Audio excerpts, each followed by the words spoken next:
Hello, this is my first video. I think you probably would have known that, but this is an alternate history video based on the idea, what if Trotsky came to power in the Soviet Union? This is only part 1 out of 2 or 3.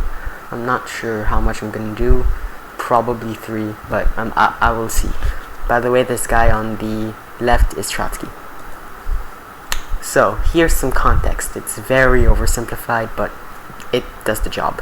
So, Leon Trotsky was born from a Jewish background in southern Ukraine. His real name was Lev Davidovich Bronstein. He started liking revolutionary and communist things when he was pretty young. He participated in a demonstration and was sent to Siberia at like 19 years old for like 4.5 years, and then he got a wife and kids. Then when they both left, they never saw each other ever again. So soon after, he gets exiled again to England, and he meets this guy pretty famous called Vladimir Lenin, and he also gets a wife again, and they become friends. Vladimir Lenin and Leon Trotsky, very good friends. But there was a revolution in 1905 in Russia, very originally called 1905 Revolution. But during this revolution that actually failed, the Communist Party was split between the very radical Bolsheviks and the not as radical Mensheviks. Trotsky at first joined the Mensheviks, while Lenin basically became leader of the Bolsheviks very quickly. They got exiled a lot, that's what they do, and Trotsky broke away with the Mensheviks. They just kind of fell apart. He didn't like them, but he got exiled again multiple times. He even went to America. But then in 1917 there was a revolution because World War I and Russia wasn't happy. So there was first there was a non-communist revolution, even though the communists did take part. Trotsky was like, this is our chance, so he came back, became friends with Lenin again. He joined the Bolsheviks, and then they started a second revolution, this time fully communist. And then there was a civil war between the Reds, the communists, and everybody else, which were called the Whites. But anyways, they won, and he founded the Red Army, the one that fought in the war and that will fight until the fall of the USSR in 1991. He founded it. He was also a great general. And after the war, very soon, in 1922, Lenin had a stroke. Very sad. And he basically couldn't move. He could barely speak. He was very ill.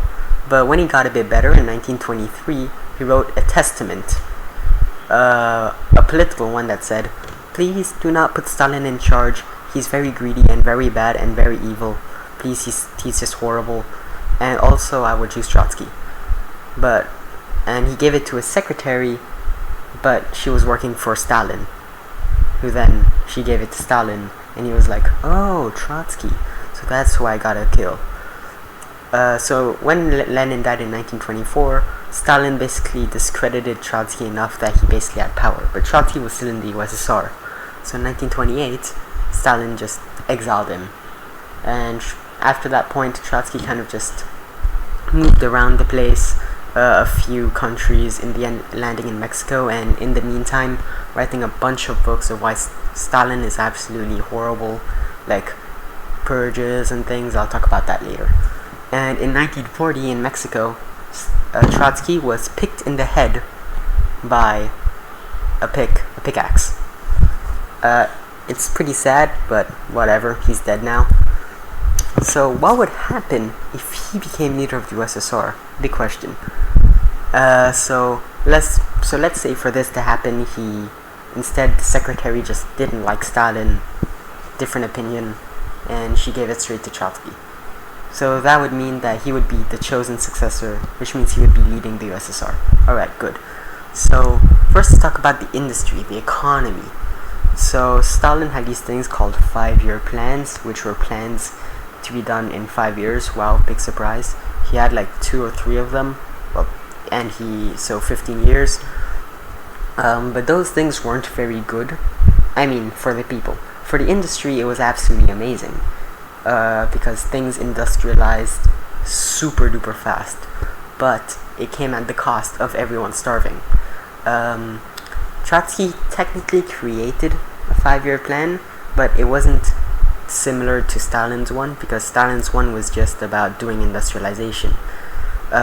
Trotsky's one is about following this thing called the New Economic Policy, NEP, which Lenin set up but Stalin threw away.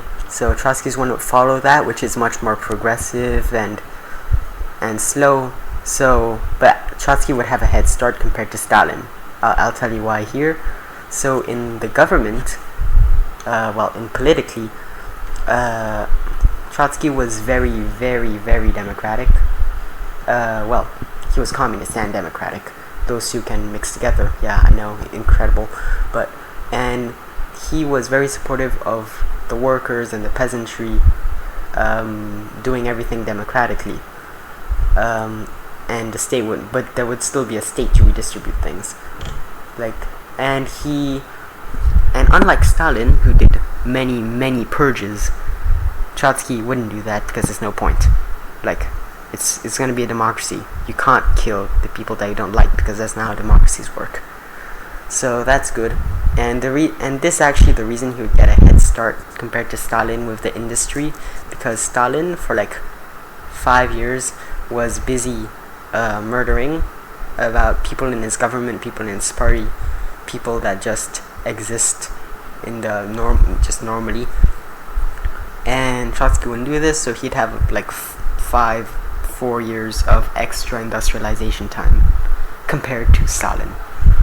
And then with the military power, unlike Stalin again, who, like I said, killed a bunch of military members, Trotsky is much more he's much more intelligent and much less paranoid. I mean, he even founded the army itself, so it wouldn't make sense to kill the people he put in place.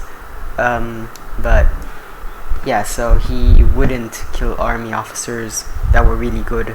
He was actually also a really good army officer, so the military would be much, much, much more efficient. If you're at war with the Nazis, he wouldn't be pushed back all the way back to Stalingrad and Moscow, unlike what happened in real life with Stalin. So yeah, that was part 1. I was only talking about all the interior stuff. In part 2 and part 3, I'm going to be talking about external influence to the rest of the world. If you liked this video, like it, obviously. If you didn't like it, dislike it. I hope you don't, but if you do really just hate this video, then dislike it. Also, if you will like my content, alternate history, probably some games like Hearts of Iron and things like that, then subscribe to my channel, please. I don't have that many subscribers, so yeah.